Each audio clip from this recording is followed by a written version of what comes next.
बड़े सच्चाइयाँ केवल एक ईश्वर है, एक ईश्वर में तीन जन है, पिता और पुत्र आत्मा।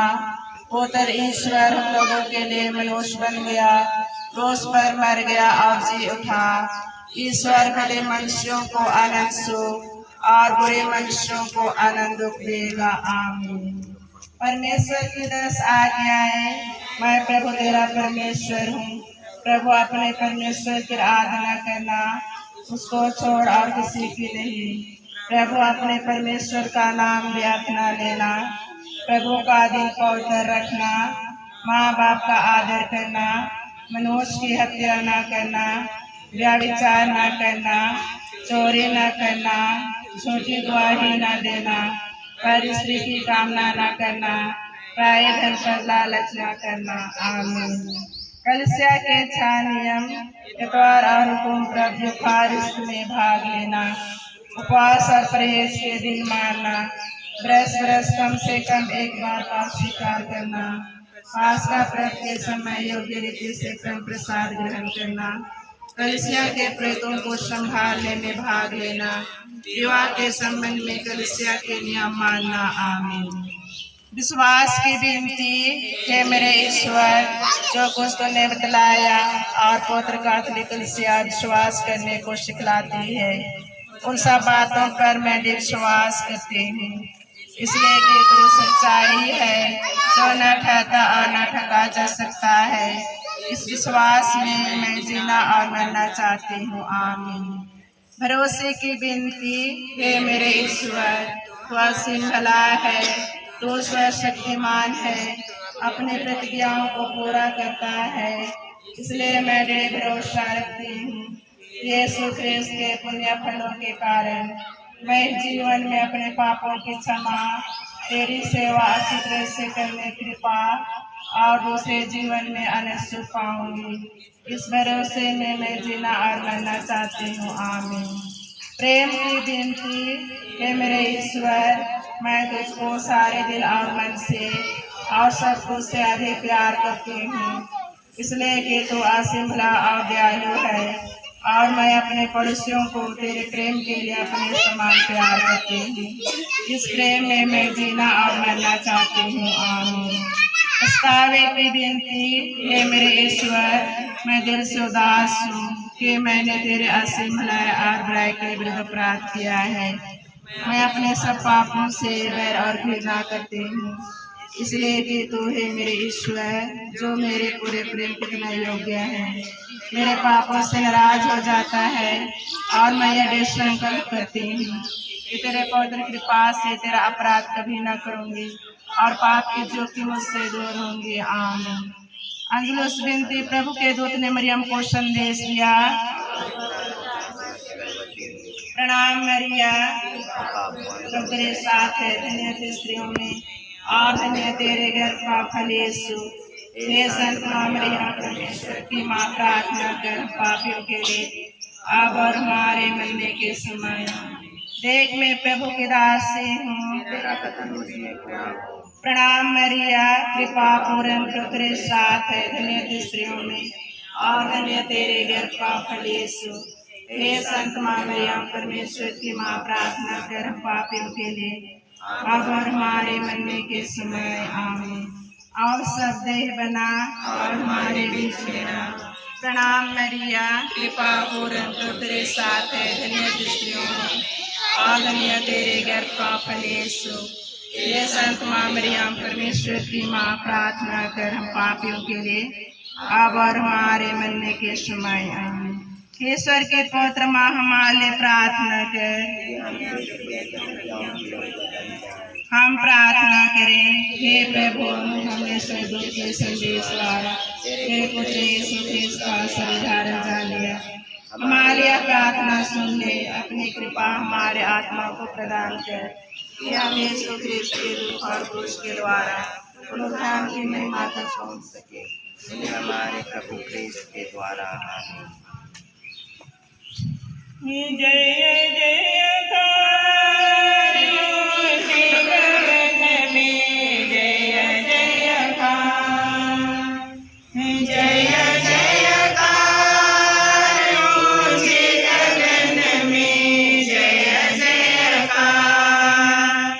धन्य वे जो हैं आते प्रभु के नाम।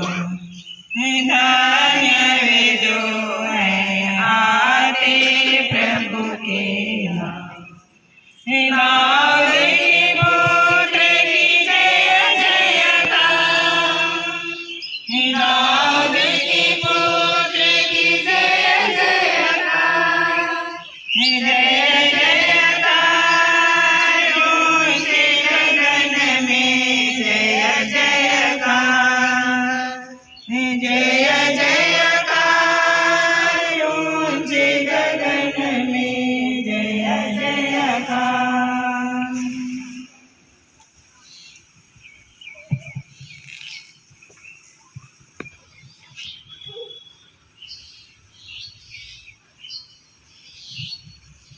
पिता और पुत्र और पवित्र आत्मा के नाम पर। हमारे प्रभु यीशु ख्रिस्त की कृपा, ईश्वर का प्रेम और पवित्र आत्मा का सहचर्य आप सबों को प्राप्त हो।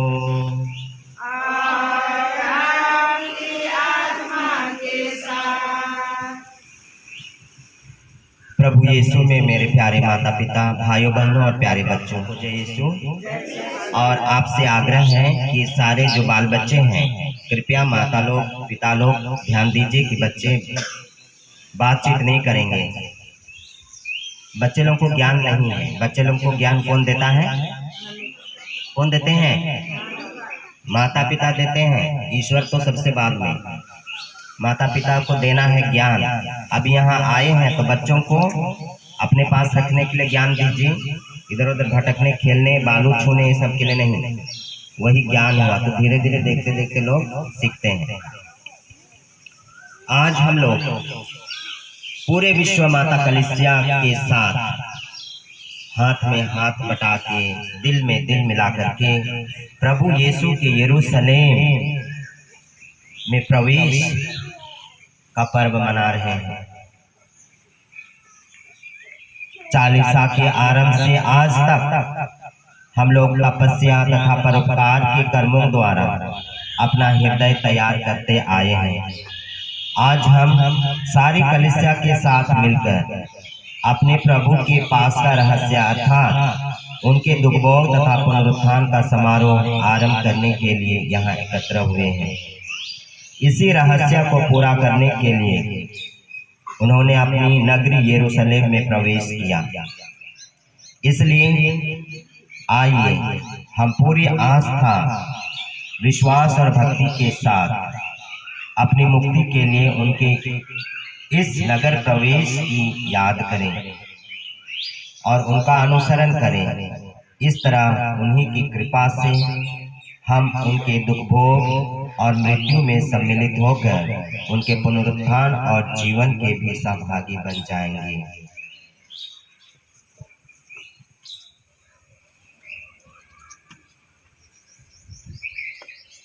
हे सर्वशक्तिमान सदा जीवंत ईश्वर, इन डालियों को अपनी आशीष से पवित्र कर, जैसे हम आज बड़े उल्लास के साथ राजा ख्रिस्त का अनुसरण कर रहे हैं, वैसे ही हम उनकी कृपा से एक दिन अनंत यरूशलेम में प्रवेश करेंगे।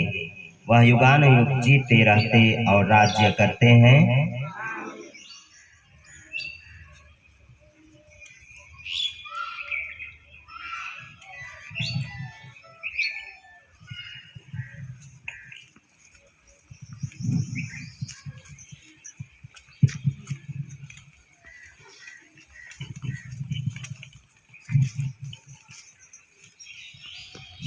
प्रभु आप लोगों के साथ हो और आपकी आत्मा के साथ।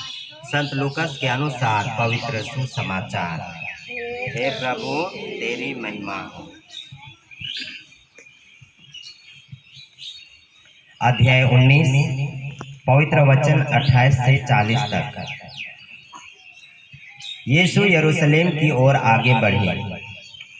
जब वह जैतून नामक पहाड़ के समीप बेतफगे और बेथानिया के निकट पहुंचे तो उन्होंने 2 शिष्यों को यह कहते हुए भेजा, सामने के गांव जाओ, वहां पहुंचकर तुम एक बछड़ा बंधा पाओगे जिस पर अब तक कोई सवार नहीं हुआ है। उसे खोलकर यहाँ ले आओ। यदि कोई तुमसे पूछे कि तुम उसे क्यों खोल रहे हो, तो उत्तर देना, प्रभु को इसकी जरूरत है। जो भेजे गए थे उन्होंने जाकर सब कुछ वैसा ही पाया जैसा उन्होंने कहा था। जब वे बछड़ा खोल रहे थे तो उसके मालिकों ने उनसे कहा, इस बछड़े को क्यों खोल रहे हो? उन्होंने उत्तर दिया, प्रभु को इसकी जरूरत है। वे बछड़ा यीशु के पास ले आए और उस बछड़े पर अपने कपड़े बिछाकर उन्होंने यीशु को उस पर चढ़ाया। ज्यों-ज्यों यीशु आगे बढ़ते जा रहे थे, लोग रास्ते पर अपने कपड़े बिछाते जा रहे थे। जब वे जैतून पहाड़ की ढाल पर पहुंचे तो पूरा शिष्य समुदाय आनंद विभोर होकर आंखों देखे सब चमत्कारों के लिए ऊंचे स्वर से इस प्रकार ईश्वर की स्तुति करने लगा, धन्य है वे राजा जो प्रभु के नाम पर आते हैं, स्वर्ग में शांति, सर्वोच्च स्वर्ग में महिमा। भीड़ में कुछ फरीसी थे। उन्होंने यीशु से कहा, गुरुवर, अपने शिष्यों को डांटिए। परंतु यीशु ने उत्तर दिया, मैं तुमसे कहता हूँ, यदि वे चुप रहें तो पत्थर ही बोल उठेंगे। यह प्रभु का पवित्र सुसमाचार है।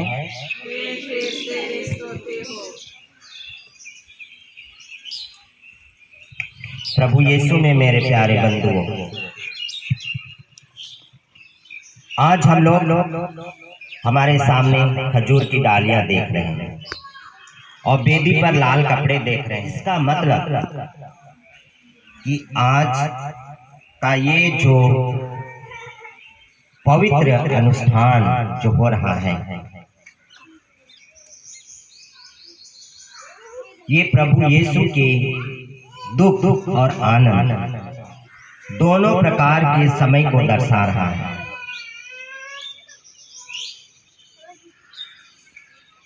ये यह दर्शाता है कि प्रभु यीशु आज के दिन माने पास्का पर्व के 1 सप्ताह पहले निर्णय लिए थे। उनकी इच्छा थी कि वो यरूशलेम जाएं। उनको सब कुछ पता था कि यरूशलेम में क्या होने वाला है। लोग जिसको ये प्यार करते थे, लोग जो ईश्वर को प्यार करते थे, वे लोग उनकी यरूशलेम की यात्रा में होसन्ना करके, प्रभु हमें बचाइए, होसन्ना प्रभु हमें बचाइए करके खजूर की डाली, गरीब लोग, धनी लोग कपड़े बिछा करके पूरी तरह से स्वागत करते हुए यरूशलेम में प्रवेश कराते हैं। हम लोगों को आज के इस पर्व 2 तरह के गुण मतलब भावना को दर्शा रहे हैं, प्रकाशित कर रहे हैं। एक तो है खुशी। खुशी इसलिए प्रभु के जीवन में कि सारे लोग, पूरे जनता एक हृदय और एक मन से प्रभु को प्यार करे, प्यार करते हुए उसको महाराजा के रूप में बरभाते हुए ले रहे हैं यरूशलेम। और सब लोग स्वीकार कर रहे हैं कि महाप्रतापी राजा है, हमारे उद्धार करता है, उद्धार करने के लिए आ रहे हैं, जीवन देने आ रहे हैं। तो सब लोग एक साथ मिलकर के कितने खुशी आनंद के साथ प्रभु को यरूशलेम में प्रवेश करने के लिए सहायता करते हैं, उसकी खुशी में सहभागी होते हैं। और दुख इस बात की कि प्रभु यीशु को पता था कि यही लोग जो मुझे प्यार कर रहे हैं, यही लोग एक दिन मुझे धोखा देंगे। ये सत्य निकला ये बात। प्रभु को यही लोग जो जिन्होंने बड़ी धूमधाम से यरूशलेम प्रवेश में धूम मचाया, वही लोग यीशु को आप उनके चमत्कारिक कार्य को देख करके, उनके अच्छे कार्य को देख करके प्लॉट करने लगे, उनको मारने की, उनको कत्ल करने की, उनको नष्ट करने की। क्यों? क्यों?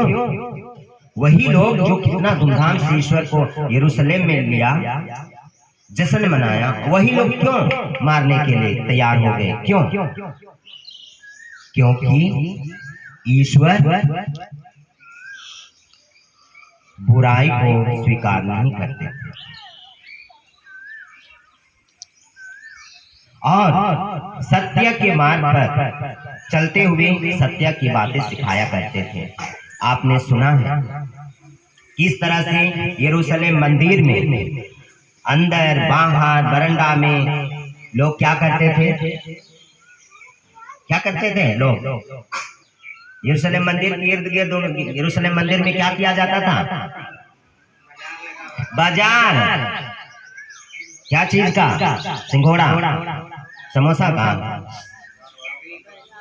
हाँ, सब खरीद बिक्री है ना। हाँ, लेन देन। पवित्र गिरजाघर आप पवित्र हो गया, अशुद्ध तो क्या ईश्वर उसको बर्दाश्त करेंगे? तो बोलने लगे, बताने लगे उनको कि देखिए जो आप लोग जो कर रहे हैं गलत है। तो किसी को अनपच हो जाता है और उसी में प्लॉट करने लगे ईश्वर को मारने के लिए। ईश्वर को पता था। और वही बात मेरे प्यारे बंधुओं हमारे जीवन में भी उतरता है। जो प्रभु के साथ हुआ, उन्होंने जो भविष्यवाणी की वो खरा उतरता है हमारे जीवन में। आप लोग या मैं या हम सब जन्म से पापी तो हैं, लेकिन हम अच्छाई और बुराई दोनों को हम जानते हैं और दोनों को अपने जीवन में लेकर के चलते हैं। जहाँ बुरा है वहाँ बुरा है, जहाँ अच्छा है वहाँ अच्छा है। तो क्या लोग बुरा को, क्या हम लोगों को और लोगों से बुरा सीखेंगे कि अच्छाई के मार्ग पर जाएंगे? हम पाप में गिर जाते हैं, बुराई में गिर जाते हैं, लेकिन अच्छाई में जाने के लिए हमें ईश्वर प्रेरणा देते हैं। प्यारे बंधुओं, यीशु के जीवन में जिस तरह से लोग प्यार किए, वही लोग उनके विरुद्ध खड़े हो गए, उनको इल्जाम लगाया, दोष लगाई और पूर्ण रूप से निर्णय लिया कि उसको किसी ना किसी रूप में खत्म करना है।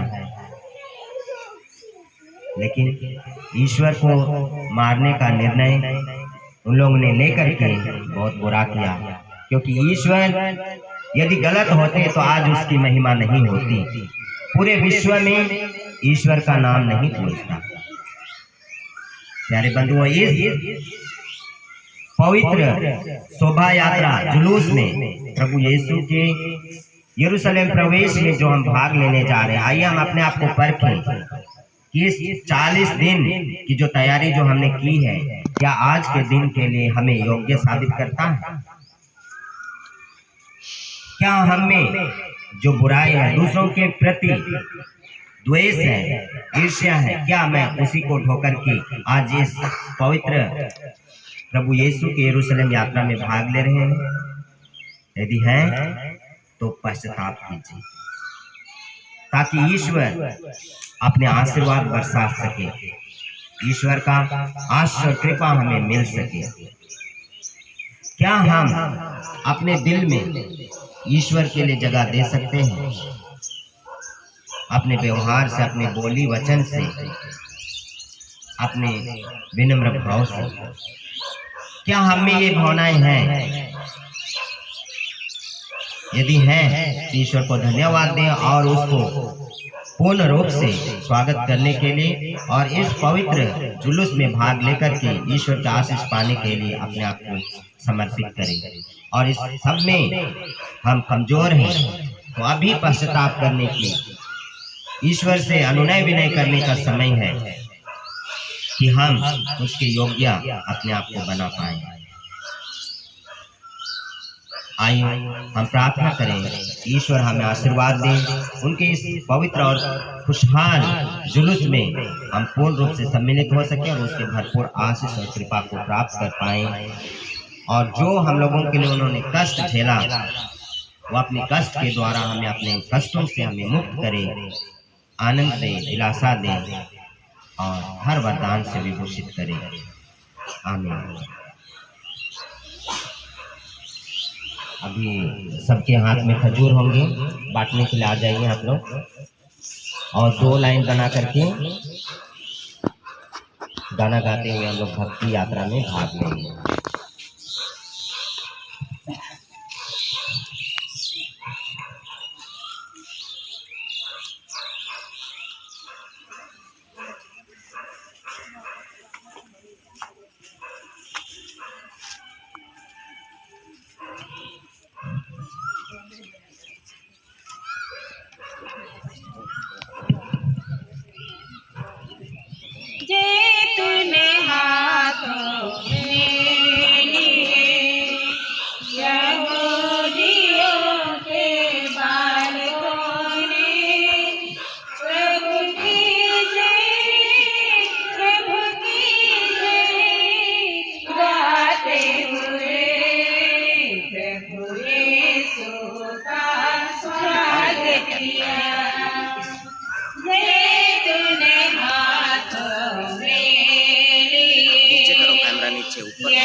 और जो कुछ में है, संसार और कुछ उसमें निवास करते हैं, यह सब प्रभु का है।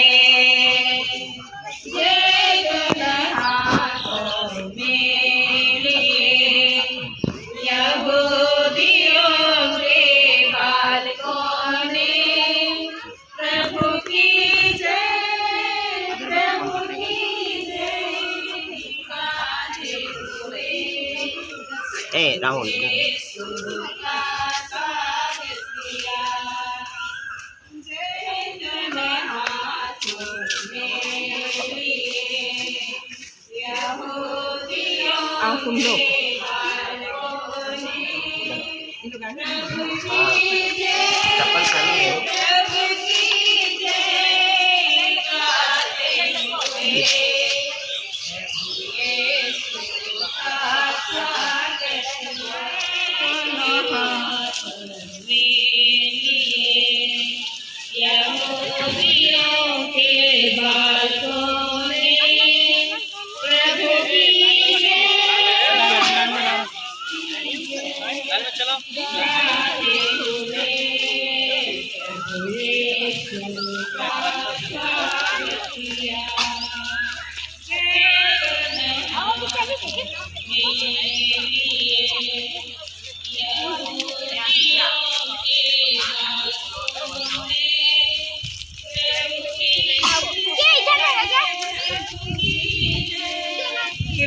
गाते हुए प्रभु यीशु का स्वागत किया। अभी आप लोग बोलिए जय दाऊद के पुत्र की जय, दाऊद के पुत्र की जय, दाऊद के पुत्र की जय। हम तो डाली को ऊपर करके जय बोलिए। दाऊद के पुत्र की जय, दाऊद के पुत्र की जय, दाऊद के पुत्र की जय। ये तूने हाथों में लिए यहूदियों के बालकों ने प्रभु की जय, प्रभु की जय गाते हुए प्रभु यीशु का स्वागत किया। मेरे प्रभु यरूशलेम को गाए, यरूशलेम को गाए।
प्रार्थना करें।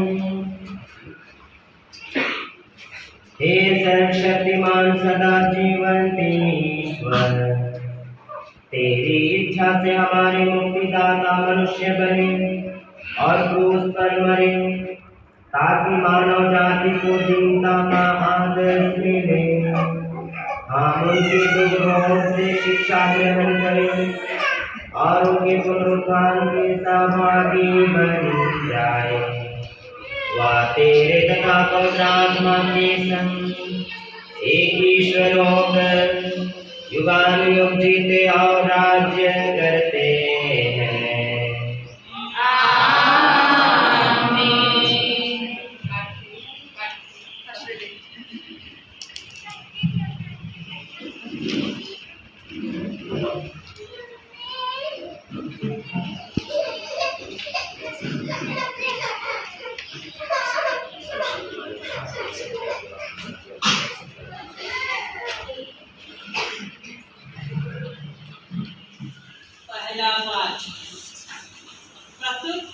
विषय है नबी ईसायाह द्वारा मसीह के दुखों की भविष्यवाणी। इसमें विशेष रूप से मसीह के आज्ञा पालन तथा ईश्वर पर उनके भरोसे पर बल दिया जाता है। नबी ईसायाह का ग्रंथ। मैंने अपमान करने वालों से अपना मुंह नहीं छिपाया। मैं जानता हूँ कि मुझे निराश नहीं होना पड़ेगा। प्रभु ने मुझे शिष्य बनाकर वाणी दी है, इससे मैं थके मांदे को संभाल सकूं। वह प्रतिदिन प्रातः मेरे कान खोल देता है, जिससे मैं शिष्य की तरह सुन सकूं। प्रभु ने मेरे कान खोल दिए हैं। मैंने न तो उसका विरोध किया और न पीछे हटा। मैंने मारने वालों के सामने अपनी पीठ कर दी और दाढ़ी नोचने वालों के सामने अपना गाल। मैंने अपमान करने वाले और थूकने वाले से अपना मुंह नहीं छिपाया। प्रभु मेरी सहायता करता है, इसलिए मैं अपमान से विचलित नहीं होऊंगा। मैंने अपना मुंह पत्थर की तरह खड़ा कर लिया। मैं जानता हूँ कि अंत में मुझे निराश नहीं होना पड़ेगा। यह प्रभु की वाणी है। ईश्वर को धन्यवाद।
यीशु ने कहा कि जो अपने को बड़ा मानता है वह छोटा बनाया जाएगा, और जो अपने को छोटा मानता है वह बड़ा बनाया जाएगा। संत पौलुस इस सच्चाई को मसीह के विषय में स्पष्ट कर देते हैं। मसीह ने अपने दुख को तथा क्रूस पर अपने मरण द्वारा अपने को दीनहीन बना दिया है, इसलिए ईश्वर ने उन्हें महान बना दिया है। फिलिपियों के नाम संत पौलुस का पत्र अध्याय 2 पद संख्या 6 से 11। उन्होंने अपने को दीनहीन बना दिया है, इसलिए ईश्वर ने उन्हें महान बना दिया है। यद्यपि यीशु मसीह ईश्वर थे और उनका पूरा अधिकार था कि वह ईश्वर की बराबरी करें, फिर भी उन्होंने दास का रूप धारण कर तथा मनुष्यों के समान बनकर अपने को दीनहीन बना लिया है। और मनुष्य का रूप धारण करने के बाद वह मरण तक, हाँ क्रूस के मरण तक आज्ञाकारी बन गए, और इस प्रकार उन्होंने अपने को और भी दीन बना लिया है। इसलिए ईश्वर ने उन्हें महान बना दिया है और उनको वह नाम प्रदान किया है जो सब नामों में श्रेष्ठ है, जिससे यीशु का नाम सुनकर आकाश, पृथ्वी और पाताल के सब निवासी घुटने टेके तथा पिता की महिमा के लिए सब लोग यह स्वीकार करें कि यीशु मसीह प्रभु ही है। यह प्रभु की वाणी है। जय घोष। मसीह हमारे लिए मरण तक, हाँ क्रूस के मरण तक आज्ञाकारी बन गए, इसलिए ईश्वर ने उन्हें महान बना दिया है और उनको वह नाम प्रदान किया है जो सब नामों में श्रेष्ठ है।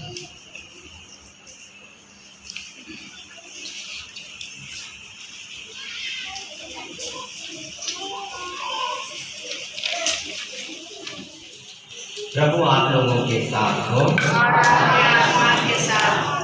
संत लूकास के अनुसार प्रभु का दुख हो।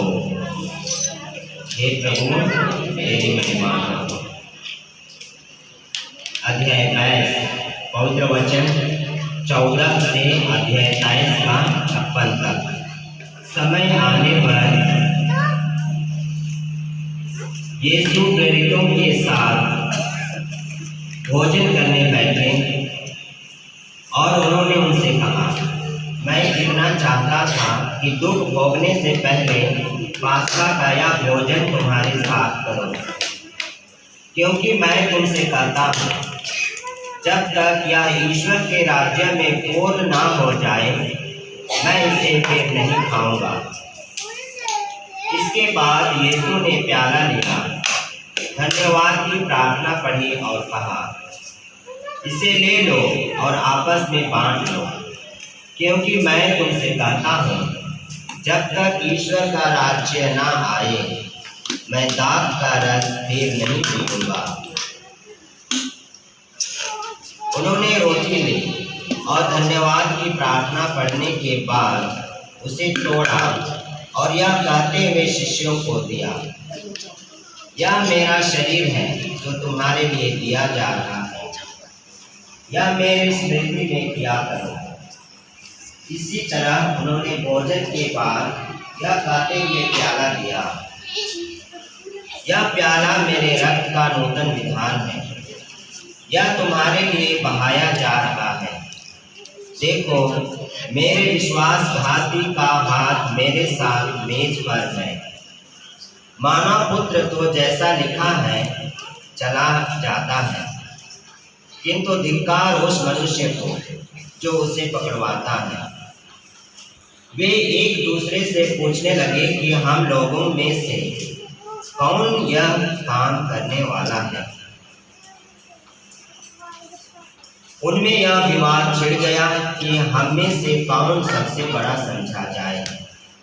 यीशु ने उनसे कहा, संसार में राजा अपनी प्रजा पर निरंकुश शासन करते हैं और सत्ताधारी संरक्षक कहलाना चाहते हैं, परंतु तुम लोगों में ऐसा नहीं है। जो तुम में बड़ा है वह सबसे छोटे जैसा बने और जो अधिकारी है वह सेवक जैसा बने।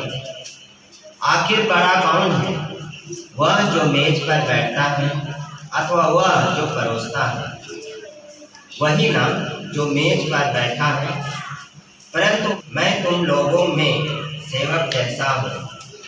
तुम लोग संकट के समय मेरा साथ लेते रहे। मेरे पिता ने मुझे राज्य प्रदान किया है, इसलिए मैं तुम्हें यह वरदान देता हूँ कि तुम मेरे राज्य में मेरी मेज पर खाओगे पियोगे और सिंहासनों पर बैठकर इस्राएल के 12 वंशों का न्याय करोगे। सिमोन सिमोन, शैतान को तुम लोगों को गेहूं की तरह फटकने की अनुमति मिली है, परंतु मैंने तुम्हारे लिए प्रार्थना की है जिससे तुम्हारा विश्वास नष्ट ना हो। जब तुम फिर सही रास्ते पर आ जाओगे तो अपने भाइयों को भी संभालना। पेतरुस ने उनसे कहा, प्रभु, मैं आपके साथ बंदीगृह जाने और मरने को भी तैयार हूँ। किंतु यीशु ने कहा, पेतरुस, मैं तुमसे कहता हूँ कि आज मुर्गे के बांग देने से पहले ही तुम 3 बार यह अस्वीकार करोगे कि तुम मुझे जानते हो। यीशु ने उनसे कहा, जब मैंने तुम्हें थैली, झोली और जूतों के बिना भेजा था तो क्या तुम्हें किसी बात की कमी हुई थी? उन्होंने उत्तर दिया, किसी की भी नहीं। इस पर यीशु ने कहा, परंतु अब जिसके पास थैली है वह उसे ले लो और अपनी झोली भी, और जिसके पास नहीं है वह अपना कपड़ा बेचकर तलवार खरीद ले। क्योंकि मैं तुमसे कहता हूँ कि धर्म ग्रंथ का यह कथन मुझ में अवश्य ही पूरा होगा। उसकी गिनती कुकर्मियों में हुई और जो कुछ मेरे विषय में लिखा है वह पूरा होने को है। शिष्यों ने कहा, प्रभु देखिए, यहाँ 2 तलवारें हैं। परंतु यीशु ने कहा, बस बस। यीशु बाहर निकलकर अपनी आदत के अनुसार जैतून पहाड़ चल दिए। उनके शिष्य भी उनके साथ हो लिए। यीशु ने वहां पहुंचकर उनसे कहा, प्रार्थना करो जिससे तुम परीक्षा में ना पड़ जाओ। तब वह पत्थर फेंकने की दूरी तक उनसे अलग हो गए और घुटने टेक कर यह प्रार्थना करने लगे, हे पिता, यदि तू ऐसा चाहे तो यह प्याला मुझसे हटा ले, फिर भी मेरी नहीं बल्कि तेरी ही इच्छा पूरी हो। तब उन्हें स्वर्ग का एक दूत दिखाई पड़ा जिसने उनको ढाढ़स बंधाया। वह प्राण पीड़ा में पड़ने के कारण और भी एकाग्र होकर प्रार्थना करते रहे और उनका पसीना रक्त की बूंदों की तरह धरती पर टपकता रहा।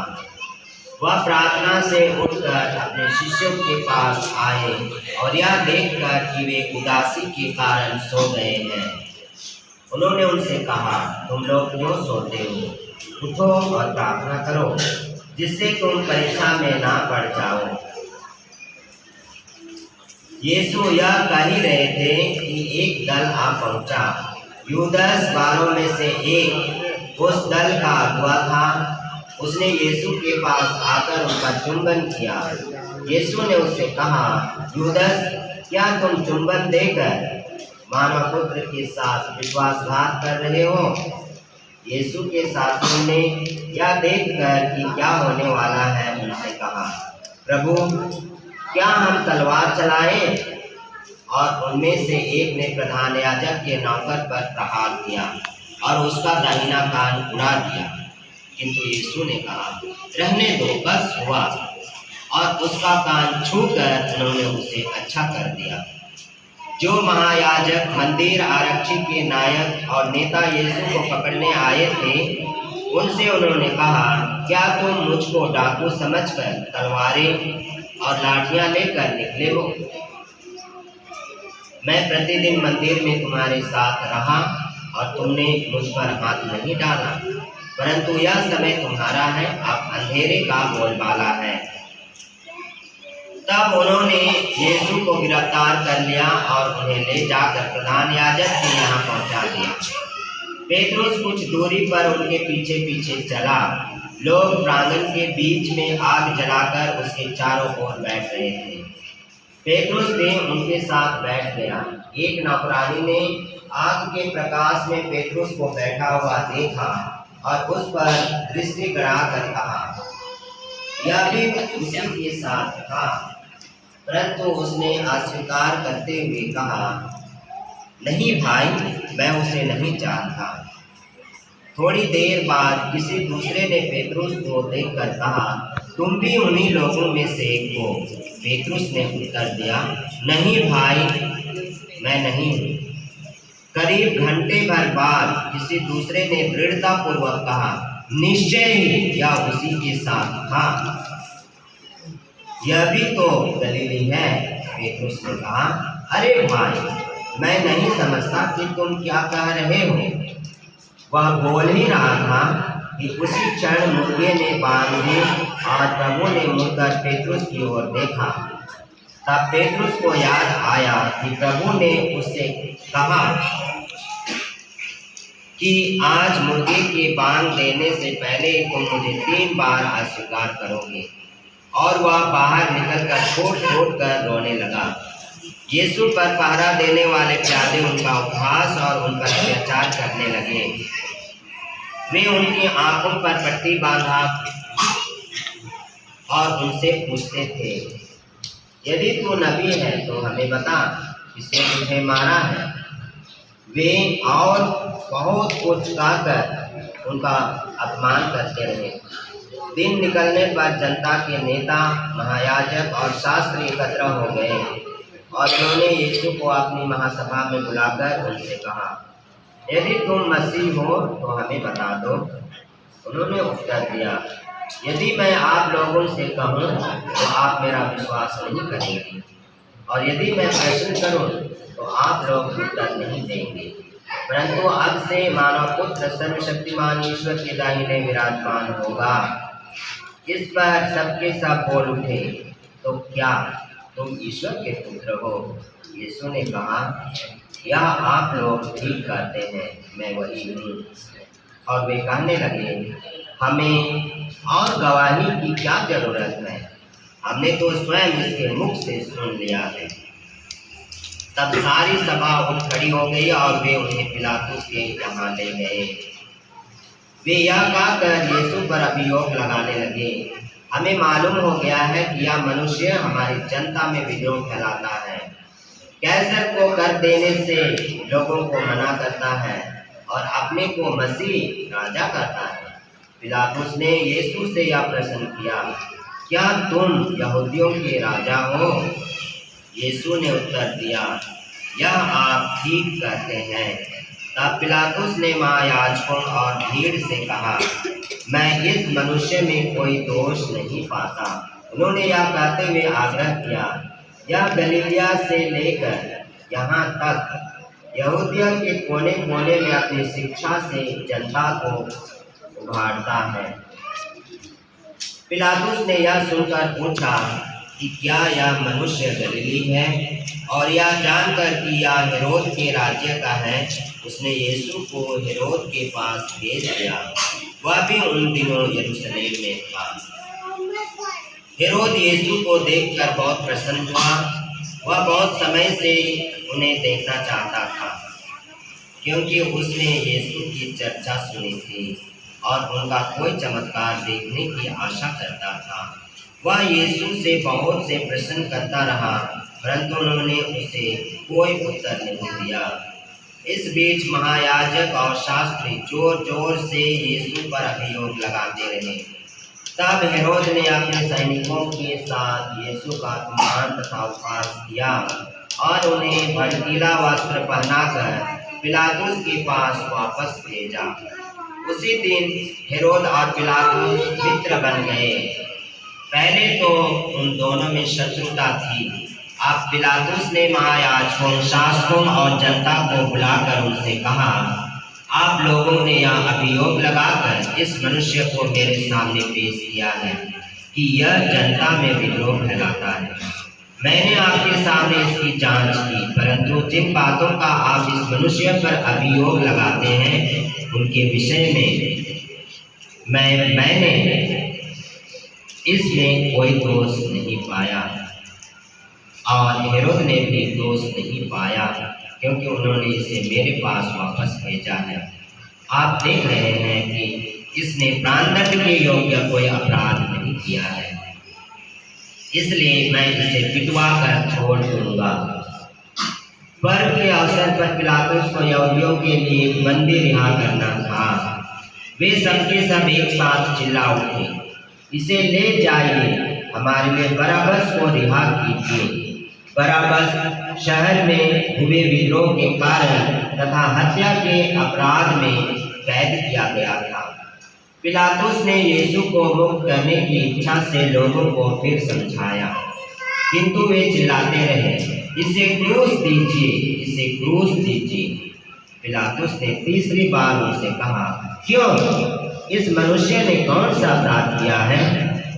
मैं इसमें प्राणदंड के योग्य कोई भी दोष नहीं पाता, इसलिए मैं इसे पिटवा कर छोड़ दूंगा। परंतु वे चिल्ला चिल्ला कर आग्रह करते रहे कि उसे क्रूस दिया जाए, और उनका कोलाहल बढ़ता जा रहा था। तब पिलातुस ने उनकी मांग पूरी करने का निश्चय किया। जो मनुष्य विद्रोह और हत्या के कारण कैद किया गया था और जिसे वे छुड़ाना चाहते थे, उसी को उसने रिहा कर दिया और यीशु को लोगों की इच्छा के अनुसार सैनिकों के हवाले कर दिया। जब वे यीशु को ले जा रहे थे तो उन्होंने देहात से आते हुए सिमोन किरीनी निवास को पकड़ा और उस पर क्रूस रख दिया, जिससे वह उसे यीशु के पीछे पीछे ले जाए। लोगों की भारी भीड़ उनके पीछे पीछे चल रही थी। उनमें नारियां भी थी जो अपनी छाती पीटते हुए उनके लिए विलाप कर रही थी। यीशु ने उनकी ओर मुड़कर कहा, यरूशलेम की बेटियों, मेरे लिए मत रोवो, अपने लिए और अपने बच्चों के लिए रोवो, क्योंकि वे दिन आ रहे हैं जब लोग कहेंगे, धन्य है वे स्त्रियां जो बांझ हैं, धन्य है वे गर्भ जिन्होंने प्रसव नहीं किया, और धन्य है वे स्तन जिन्होंने दूध नहीं पिलाया। तब लोग पहाड़ों से कहने लगेंगे, हम पर गिर पड़ो, और पहाड़ियों से हमें ढक लो, क्योंकि यदि हरी लकड़ी का यह हाल है तो सूखी का क्या होगा। वे यीशु के साथ दो कुकर्मियों को भी प्राणदंड के लिए ले जा रहे थे। वे खोपड़ी की जगह नामक स्थान पहुंचे। वहां उन्होंने यीशु को और उन दो कुकर्मियों को भी क्रूस पर चढ़ाया, एक को उनके दाएं और एक को उनके बाएं। यीशु ने कहा, पिता, इन्हें क्षमा कर, क्योंकि ये नहीं जानते कि ये क्या कर रहे हैं। तब उन्होंने उनके कपड़े के कई भाग किए और उनके लिए चिट्ठी निकाली। जनता वहां रुककर यह सब देख रही थी। नेता यह कहते हुए उनका उपहास करते थे, इसने दूसरों को बचाया, यदि यह ईश्वर का मसीह और परम के लिए है तो अपने को बचाए। सैनिक भी उनका उपहास करते थे। वे पास आकर उन्हें खट्टी अंगूरी देते हुए कहते थे, यदि तू यहूदियों का राजा है तो अपने को बचा। यीशु के ऊपर लिखा हुआ था, यह यहूदियों का राजा है। क्रूस पर चढ़ाए हुए कर्मियों में से एक इस प्रकार यीशु की निंदा करता था, तू मसीह है ना, अपने को और हमें भी बचा। पर दूसरे ने उसे डांट कर कहा, क्या तुझे ईश्वर का भी डर नहीं? तू भी तो वही दंड भोग रहा है। हमारा दंड न्याय संगत है, क्योंकि हम अपनी करनी का फल भोग रहे हैं, पर इन्होंने कोई अपराध नहीं किया। तब उसने कहा, यीशु, जब आप अपने राज्य में आएंगे तो मुझे याद कीजिएगा। उन्होंने उससे कहा, मैं तुमसे कह देता हूँ, तुम आज ही परलोक में मेरे साथ होंगे। अब लगभग दोपहर हो रहा था। सूर्य के छिप जाने से तीसरे पहर तक सारे प्रदेश पर अंधेरा छाया रहा। मंदिर का पर्दा बीच से फटकर दो टुकड़े हो गया। यीशु ने ऊंचे स्वर से पुकार कर कहा, हे पिता, मैं अपनी आत्मा को तेरे मन को सौंप देता हूँ। और यह कहकर उन्होंने प्राण त्याग दिए।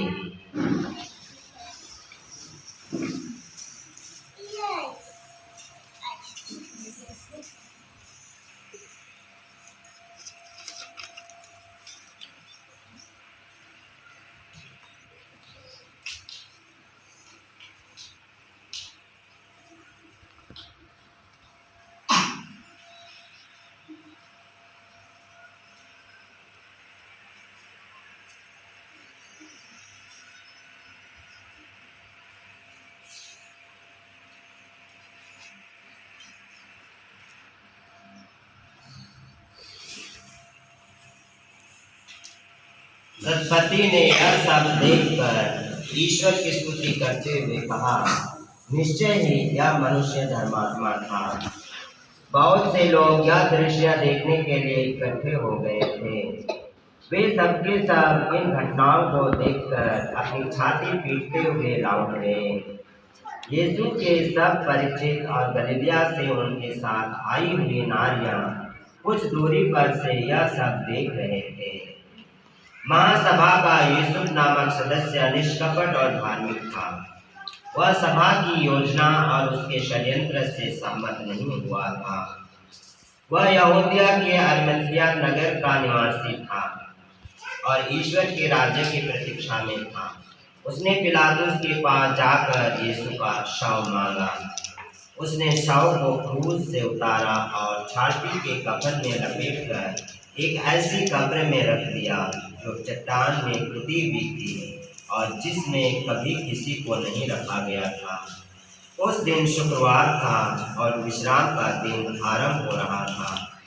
जो नारियां यीशु के साथ गलीलिया से आई थी, उन्होंने यीशु के पीछे पीछे चलकर कब्र को देखा और यह भी देखा कि यीशु का शव किस तरह रखा गया है।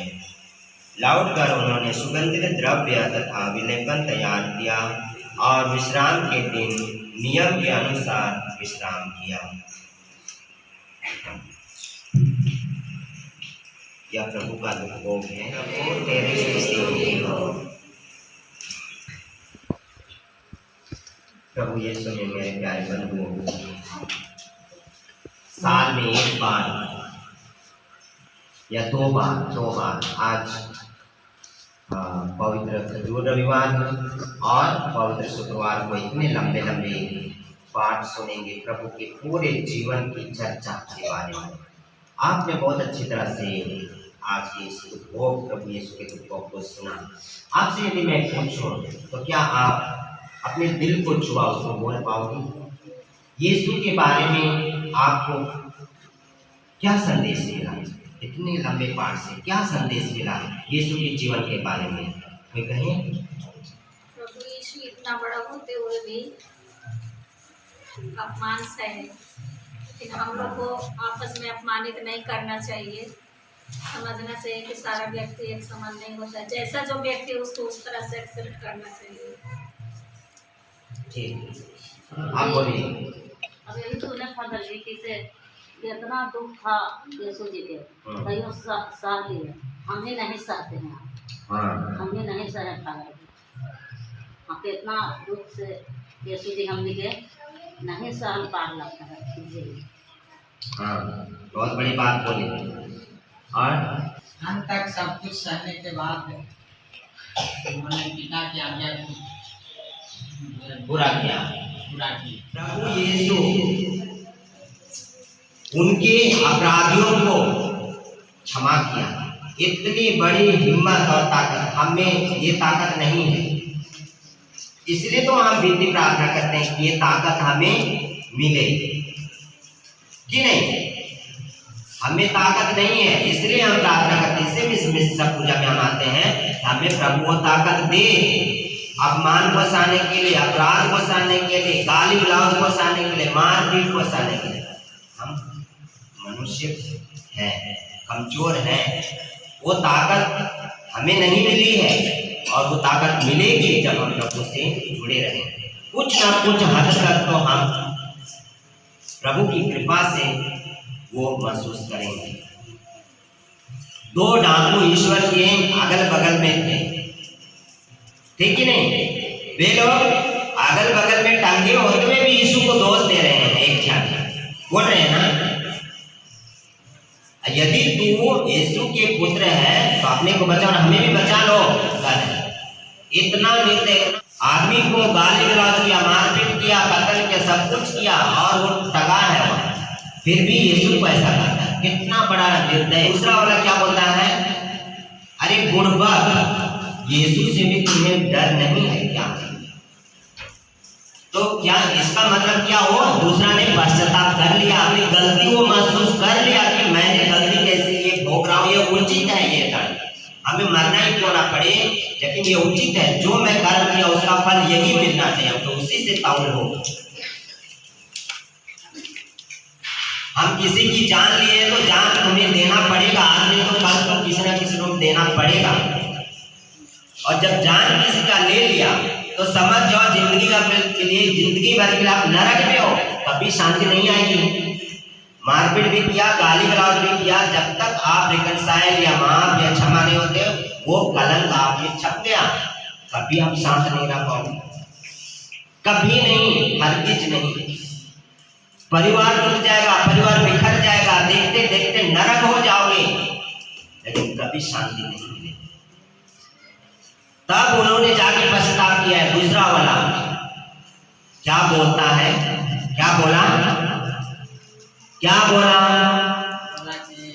प्रभु आप अपने राज्य में हमें भेज। हाँ देखिए उसका दिमाग अभी खुला है, उनको महसूस हुआ है, हे प्रभु आप अपने राज्य में मुझे भी, एकदम विनम्र हृदय से बोल रहे हैं, मुझे भी याद कीजिएगा।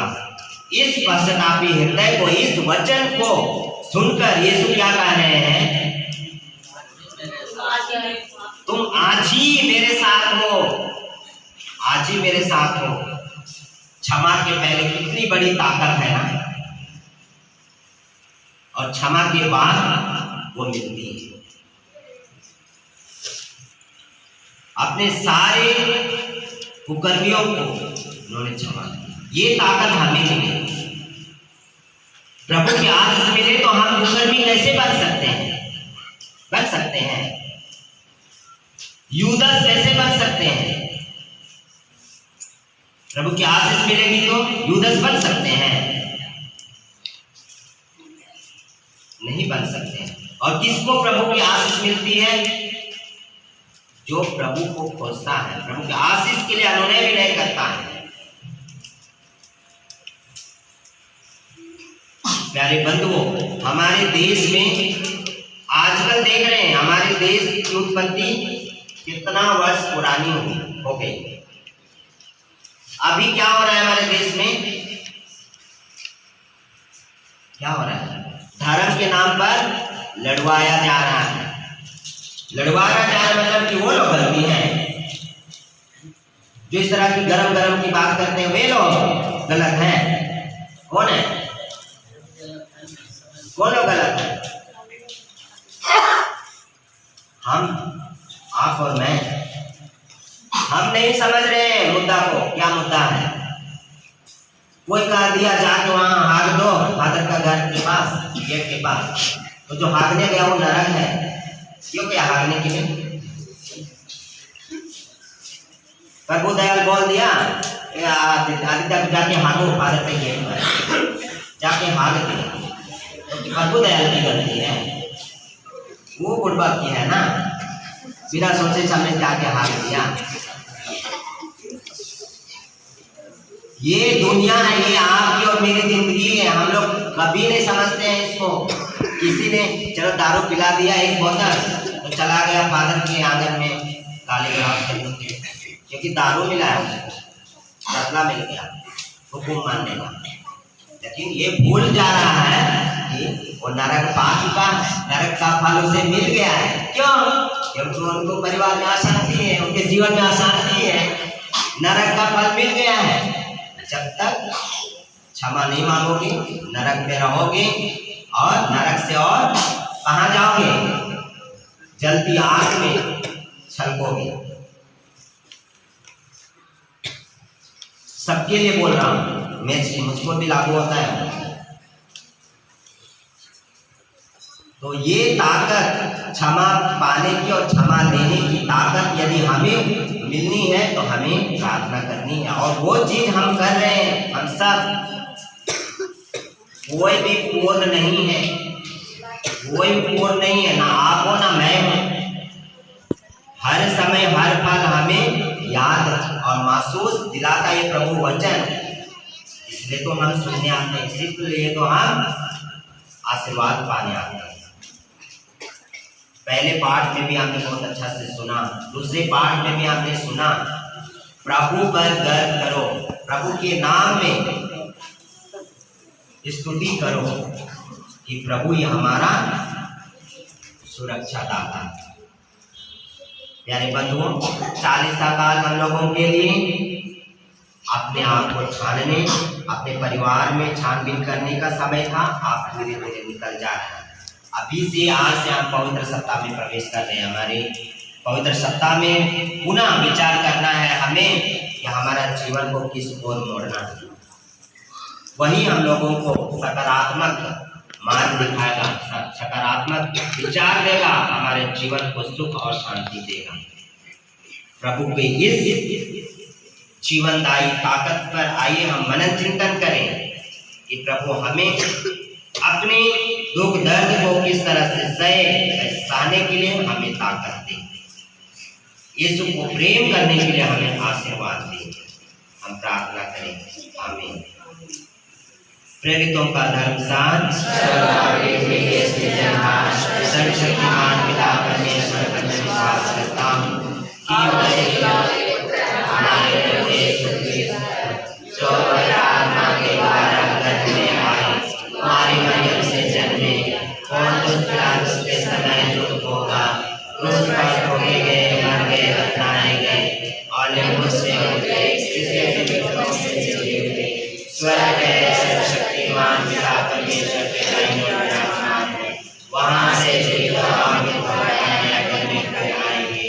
मैं पवित्र आत्मा पर वादा की संस्था पापों की क्षमा देंगे पुनरुत्थान और जीवन में विश्वास करता हूँ। आमीन।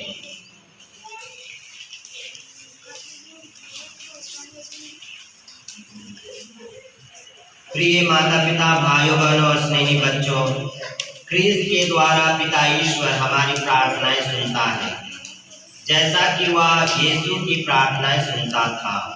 अतः इसी विश्वास के साथ हम अपनी प्रार्थनाओं, समस्याओं और सभी तरह की आवश्यकताओं को ईश्वर के समक्ष रखें और कहें, हे पिता हमारा निवेदन स्वीकार कर। पवित्र कलीसिया पिता ईश्वर, इसके पुत्र यीशु ख्रिस्त और पवित्र आत्मा हमारे सांत्वना दाता की उपस्थिति का जीवन चिन्ह बन सके, इसके लिए हम पिता ईश्वर से प्रार्थना करें। यहाँ उपस्थित हम सब करुणामय क्रिस्त का अनुसरण करें और अपने दैनिक जीवन में एक दूसरे के साथ अच्छा बर्ताव करें। इसके लिए हम पिता ईश्वर से प्रार्थना करें।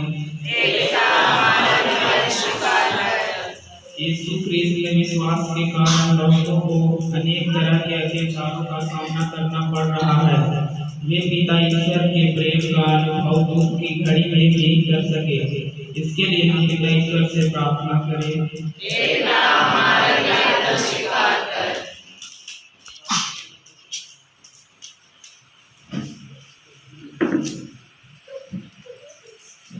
हे पिता ईश्वर, आज मैं खजूर पर्व के शुभ अवसर पर प्रभु यीशु के यरूशलेम में आनंद रोमन के साथ प्रवेश करते हुए आध्यात्मिक रूप से आध्यात्मिक यात्रा में हम सम्मिलित होते हैं। और आज हम विशेष रूप से गंधारमठ पल्ली के सारे परिवार के सारे सदस्यों को आपके चरणों में रखते हुए आपसे अनुनय विनय करते हैं। हे पिता परमेश्वर, इस यीशु के यरूशलेम यात्रा को हमारे आध्यात्मिक जीवन में महसूस करने की कृपा प्रदान कर। कि जिन्होंने यीशु को हर्षोल्लास के साथ स्वागत करते हुए होसन्ना करते हुए यरूशलेम में स्वीकार किया, महाप्रतापी राजा स्वीकार किया, वही लोग ईश्वर की अच्छाई और सुशिक्षा के विरुद्ध में खड़े हुए और उनको उन्होंने मृत्यु की सजा दी। हालांकि वो मृत्यु की सजा के योग्य नहीं थे, प्राणदंड के योग्य नहीं थे, लेकिन हे पिता परमेश्वर, वे ये नहीं समझ पाए कि जो वो कर रहे हैं वो गलत है। लेकिन भी हे प्रभु, आपने ईश्वर को इतनी शक्ति दिए कि आपने कहा, हे पिता, इन्हें छोड़ दीजिए, माफ कर दीजिए, जो भी कर रहे हैं वो नहीं जानते कि क्या कर रहे हैं। हे पिता परमेश्वर, हम सबों में भी ऐसी शक्ति प्रदान कर कि हम भी दुनियादारी की छलकपटता में, बुराई के दलदल से बचे रहें और आपकी शिक्षा और सौंदर्य के साथ अपने जीवन को हम जी सके, जहाँ प्रेम, शांति और भाईचारा नदी की प्रवाह की तरह बहती है, जहाँ सुख शांति रहता है, चैन रहता है, सांत्वना और दिलासा रहता है, हमें प्राप्त हो। हम निवेदन करें, हे पिता परमेश्वर, आज हम पूरे विश्व के माता कलीसिया के लिए प्रार्थना करते हैं, विशेषकर संत पापा और उनके सहयोगों के लिए। इस कलीसिया में उनके द्वारा भरपूर आश्रय, कृपा और जिससे कि कलीसिया विरोधी फूले फले और पूरे विश्व भर में यीशु नाम गूंजते रहे। हम निवेदन करें, हे पिता परमेश्वर, हमारे भारत देश और विदेश में जात पात और धर्म को लेकर के सांप्रदायिक दंगे हो रहे हैं। हे पिता परमेश्वर, इस तरह के उलझन में हमारे सामान्य लोगों को भड़कने और भड़काने में जो अपना शक्ति दिखाते हैं, अपने आप को शक्तिमान समझते हैं, प्रभु उन पर विशेष आशीष दे कि वे लोग समझ जाए कि भाईचारा और न्याय के अलावा इस दुनिया में कुछ भी नहीं है। सब इस प्रकार के विरोधियों पर विशेष आशीष कृपा दें, वे लोग अपने विरोधी भरे दुर्गुणों को नष्ट करें और वे सदाचरण का जीवन अपनाएं, अच्छाई और न्यायिक जीवन जी सके, जहां हमारे देश और विदेश में सांप्रदायिक दंगे ना हो, सभी लोग, सभी धर्म और मजहब के लोग मेल, प्रेम और शांति से रह सके। हम निवेदन करें, जितने भी भाई बंधुगण बीमार हैं, प्रभु आप उनके पापों को क्षमा करें और उनको चंगाई प्रदान करें और पुनः अपने सामान्य और खुशहाल जीवन व्यतीत करने की कृपा प्रदान करें। हम निवेदन करें, जितने भी विद्यार्थीगण मैट्रिक की परीक्षा दे रहे हैं, इंटर की परीक्षा दे रहे हैं और अन्य किसी नौकरी की तलाश में कंपटीशन की तैयारी कर रहे हैं, सबों को विशेष आशीर्वाद कृपा प्रदान कर कि वे लोग अपने लक्ष्य को पहचाने और अच्छी तरह से पढ़ाई लिखाई करके अच्छे अंकों से उत्तीर्ण हो सके। हम निवेदन करें, पिता परमेश्वर, आज से हम पुण्य सप्ताह में प्रवेश कर रहे हैं। हमारे जीवन में जो भी कमी है, प्रभु इस पुण्य सप्ताह में उन्हें पूर्ण कर और आपके नज़दीक हमें बने रहने की कृपा प्रदान कर कि हम अपने जीवन और अपने परिवार में आपके प्रेम, सहयोग, भाईचारा, क्षमा, दया के साथ अपना जीवन को और परिवार को बढ़ा सकें, जी सके। हम निवेदन करें, आप लोग भी अपनी जरूरतों को ईश्वर के चरणों में चढ़ाएं।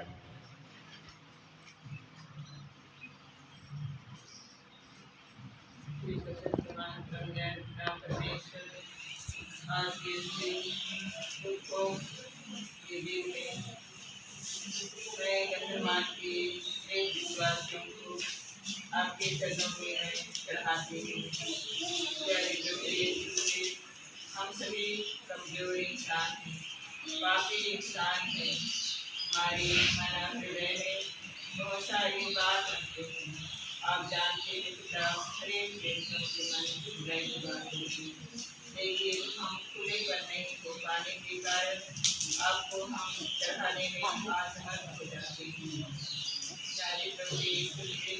हरे पापों पर अपना दया दृष्टि कर और गुरुओं के समय में अपने अपने पापों की बर्ताव करने के लिए तो हमें प्रेरणा प्रदान करें, ताकि हम सब उन सारे पापों से दूर रहकर आपके नजदीक आ सकें। इसके लिए हम प्रभु से प्रार्थना करें। हे पिता हमारी प्रार्थना सुन। आज अनुग्रह के लिए प्रार्थना करते हैं कि तुम्हें सबसे मन और हृदय और आत्मा से प्रेरित कर दीजिए, ताकि वे सोच समझ कर सकें और आपको प्यार कर सकें और सही मार्ग पर चल सकें। इसलिए हम प्रभु यीशु से प्रार्थना करें। हे पिता हमारी प्रार्थना सुन।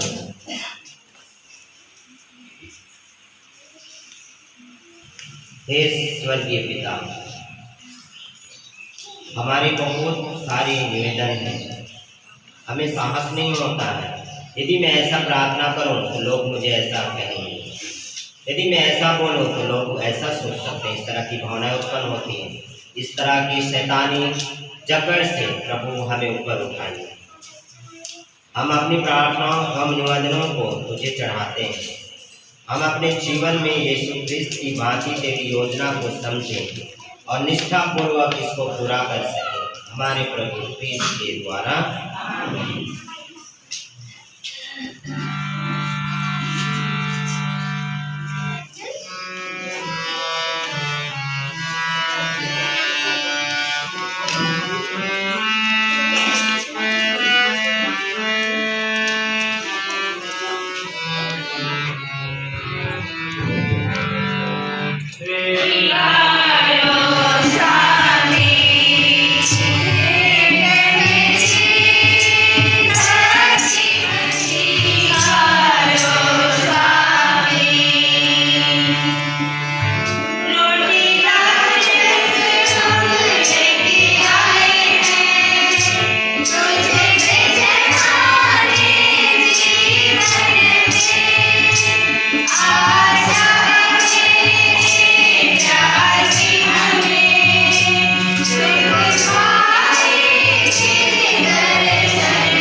बंधुओं, प्रार्थना कीजिए कि सर्वशक्तिमान पिता परमेश्वर मेरा और आप लोगों का यह बलिदान ग्रहण करें और हमारे समाज से पवित्र कलीसिया के नाम से आपके हाथों से बलिदान स्वीकार करें। हे प्रभु, अपने इकलौते पुत्र के दुख भोग के फलस्वरूप तू हमसे शीघ्र ही प्रसन्न होने की कृपा कर। हम अपने पुण्य कर्मों से तुझे प्रसन्न नहीं कर सकते, इसलिए इस एकल बलि द्वारा हमें अपनी दया और क्षमा प्रदान कर। हमारे प्रभु क्रिस्त के द्वारा। प्रभु आप लोगों के साथ हो।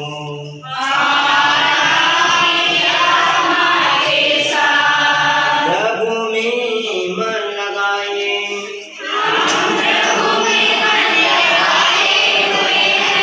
हम अपने प्रभु ईश्वर को धन्यवाद दें। हे प्रभु पवित्र पिता, सर्वशक्तिमान और शाश्वत ईश्वर, यह वास्तव में उचित और न्याय संगत है, हमारा कर्तव्य तथा कल्याण है कि हम सदा और सर्वत्र अपने प्रभु क्रिस्त के द्वारा तुझे धन्यवाद दें। निर्दोष होने पर भी इन्होंने पापियों के लिए स्वेच्छा से दुख भोगा और अपराधियों के लिए अनेक पूर्ण मृत्यु दंड स्वीकार किया। अपनी मृत्यु द्वारा इन्होंने हमारे अपराध मिटा दिए और अपने पुनरुत्थान द्वारा हमें फिर से धर्मी बना दिया। इसलिए सभी स्वर्गदूतों के साथ मिलकर हम बड़े समारोह के साथ तेरा गुणगान करते हैं।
हे प्रभु, तू वास्तव में पवित्र है, सारी पवित्रता का स्रोत है। हम तुझसे प्रार्थना करते हैं कि उन उपहारों को अपने आत्मा के संस्पर्श से पवित्र कर दे कि हमारे प्रभु यीशु ख्रिस्त के शरीर तथा रक्त बन जाए। जब वे स्वेच्छा से मृत्यु के लिए सौंपे गए, उन्होंने अपने पूज्य हाथों में रोटी ली, तुझे धन्यवाद दिया और रोटी तोड़कर उसे अपने शिष्यों को देते हुए कहा, तुम सब इसे लो और इसमें से खाओ, क्योंकि यह मेरा शरीर है जो तुम्हारे लिए बलि चढ़ाया जाएगा। पिता परमेश्वर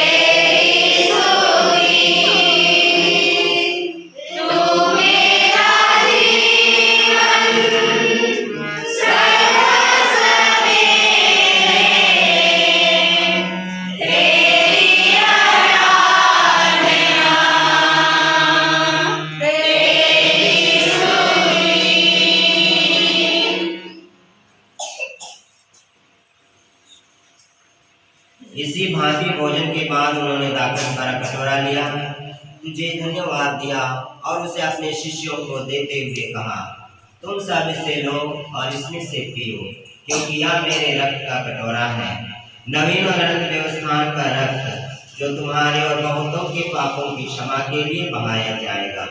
तुम मेरी स्मृति में यह किया करो। यीशु मेरे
यह है हमारे विश्वास का रहस्य।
इसलिए हे प्रभु, हम क्रिस्त की मृत्यु और पुनरुत्थान की स्मृति में तुझे जीवन की रोटी और मुक्ति का कटोरा चढ़ाते हैं।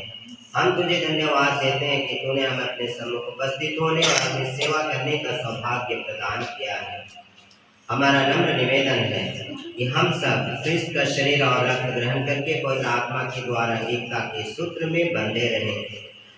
हे पिता, हमारे संत पिता फ्रांसिस, हमारे धर्माधिक सेबास्टियन, सभी धर्माधिकों और सभी याजकों के साथ विश्व भर में फैले अपनी कलीसिया की सुधि ले तथा इसे प्रेम में स्थित बना दे। हे प्रभु, हमारे अपने माता पिता, उन माता पिताओं, भाई बहनों, गाँव वासियों, पड़ोसियों, परिजनों, पल्लीवासियों और अनजान लोगों की भी सुधि ले जो पुनरुत्थान की आशा में परलोक सिधार चुके हैं।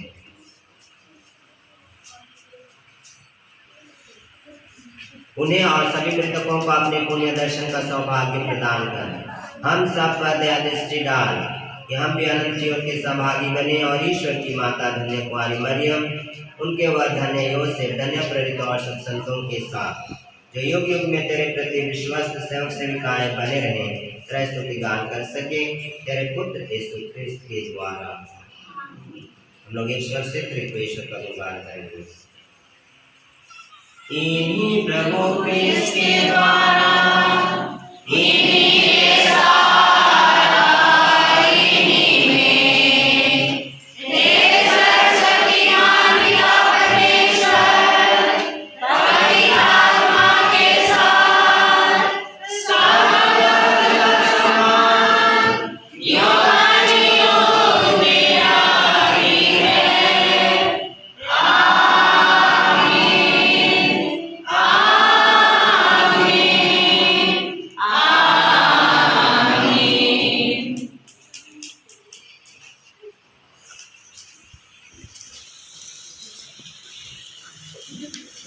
हम सब मिलकर पिता ईश्वर से प्रार्थना करें जैसे प्रभु यीशु ने हमें सिखाया है।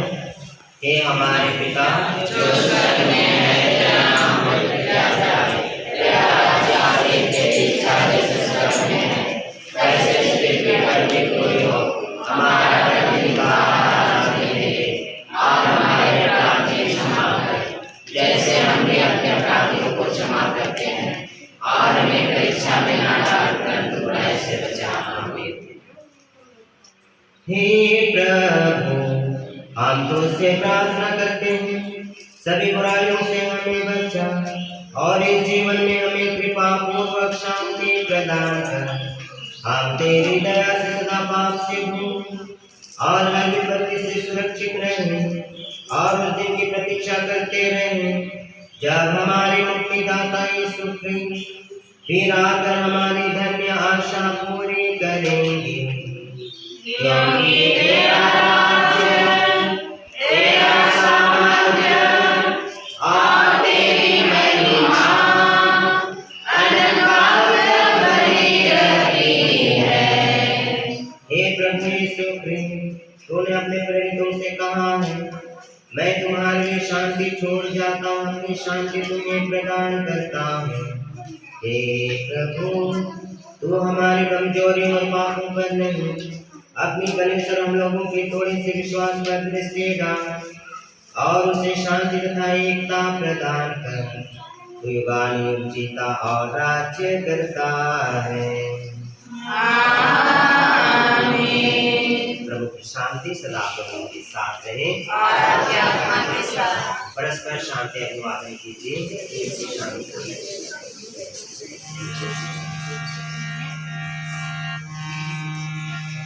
Bye.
प्यारे बंधु बोल रहे कि ईश्वर का मेमना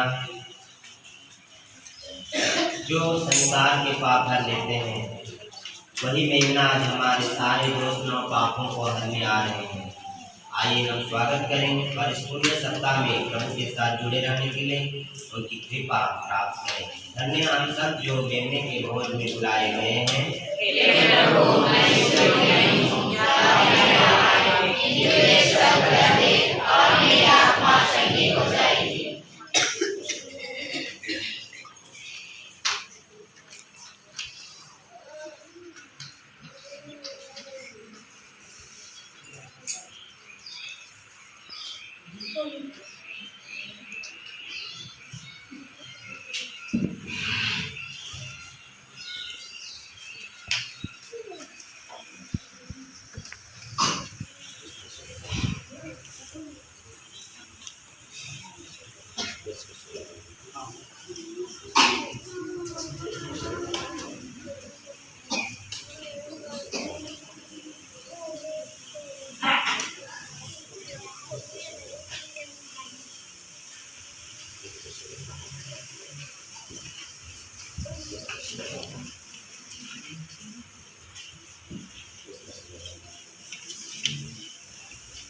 हे प्रभु, इन पवित्र उपहारों से पोषित होकर हम तुझसे विनम्र निवेदन करते हैं कि जैसे तूने अपने पुत्र की मृत्यु से विश्वास का फल प्राप्त करने की आशा हमें दी है, वैसे ही उनके पुनरुत्थान के प्रभाव से हमें अपने लक्ष्य तक पहुंचा दे, हमारे प्रभु ख्रिस्त के द्वारा।